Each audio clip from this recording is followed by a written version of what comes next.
तो लंबे इंतजार के बाद फाइनली स्त्री 2 थिएटर्स में आ चुकी है और बॉक्स ऑफिस पे एक के बाद एक झंडे गाड़ रही है। लोग इस मूवी की तारीफ करते थक नहीं रहे। तो क्या ये फिल्म अपने पहले पार्ट के मुकाबले एक लेवल ऊपर है और क्या हॉरर कॉमेडी यूनिवर्स को अच्छे से कनेक्ट करने में ये मूवी कामयाब होती है?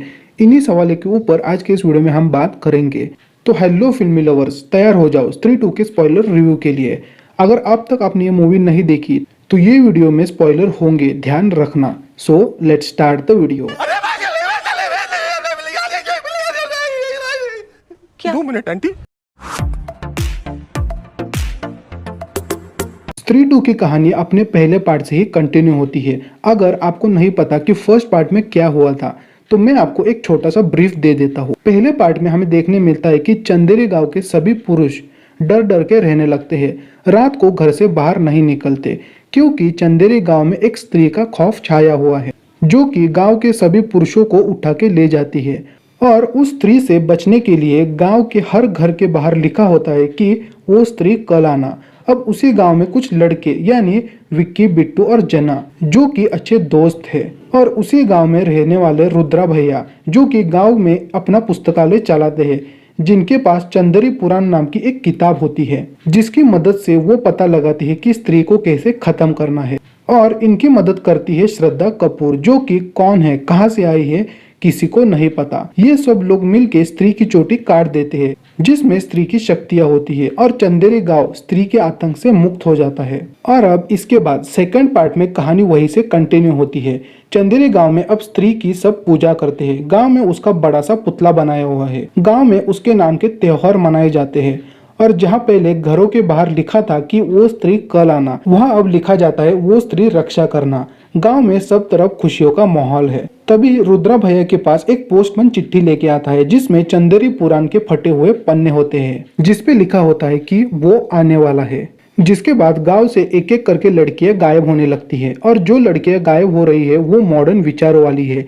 जिसके बाद गांव में फिर से डर का माहौल छाने लगता है। फिर मूवी में एंट्री होती है राजकुमार राव यानी विक्की की, जो कि अपने दोस्त बिट्टू और रुद्रा भैया के साथ मिलके ये पता लगाता है कि इसके पीछे आखिर कौन है। और तब उन्हें पता चलता है सरकटे के बारे में।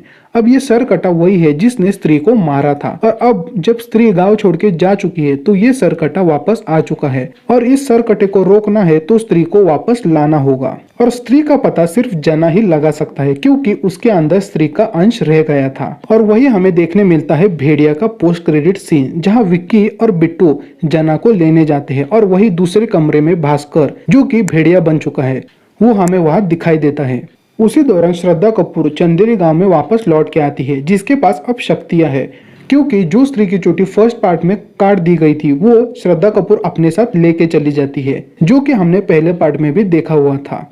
और यह रिवील होता है कि श्रद्धा कपूर और स्त्री के बीच में क्या रिश्ता है। श्रद्धा कपूर स्त्री की बेटी है। जिसके बाद मूवी में एंट्री होती है अक्षय कुमार की जिसने रुद्रा को वो चंदेरी पुराण के पन्ने भेजे थे। तब हमें पता चलता है कि अक्षय कुमार का कैरेक्टर सरकटे का वंशज है जो कि सरकटे को कैसे खत्म करना है उसके बारे में विक्की को बताता है। जिसके बाद मूवी के लास्ट में विक्की, श्रद्धा, स्त्री, भेड़िया एक साथ मिलके सरकटे को खत्म कर देते हैं full Avenger end game style में। बस अगर एवेंजर असेंबल सुनने मिल जाता तो मजा आ जाता। अब मूवी की कहानी उतनी भी सिंपल नहीं है जैसे मैंने आपको बताया है।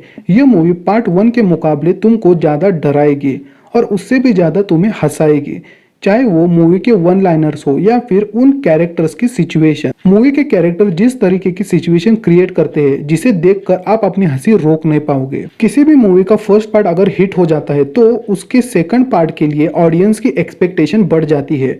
और यहाँ मैं तारीफ करना चाहूंगा अमर कौशिक की जिन्होंने वो एक्सपेक्टेशन जरा भी कम होने नहीं दी। जिसके बाद मूवी एंड होती है 2 पोस्ट क्रेडिट सीन के साथ जहां पर पहले पोस्ट क्रेडिट सीन में हमें देखने मिलता है अक्षय कुमार जो कि सरकटे की ऐश यानी उसकी राख पी के सरकटे की ताकत अपने अंदर समा लेता है। तो ये क्या हिंट है अक्षय कुमार को इस यूनिवर्स का थैनोस बनाने के।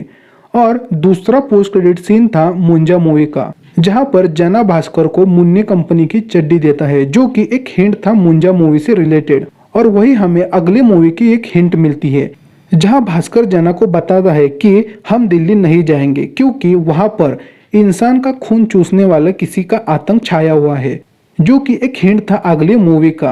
जो कि है विजयनगर का वैम्पायर। इस मूवी से ये कंफर्म हो गया कि ये सही में एक यूनिवर्स बना रहे हैं, क्योंकि इतने अच्छे से इन्होंने सभी मूवीज के पोस्ट क्रेडिट सीन को जोड़ा है। नहीं तो यूनिवर्स के नाम पे हमें बॉलीवुड में सिर्फ कैमियोज ही देखने को मिलते हैं, कनेक्शन तो कुछ होता ही नहीं। स्त्री 2 के बाद अब आगे आने वाली सभी मूवीज के लिए एक्साइटमेंट तो काफी है, बस अब वीएफएक्स थोड़ा बेटर हो जाए तो बढ़िया लगेगा। और श्रद्धा कपूर का नाम क्या है ये तो हमें शायद अगली मूवी में ही पता चलेगा।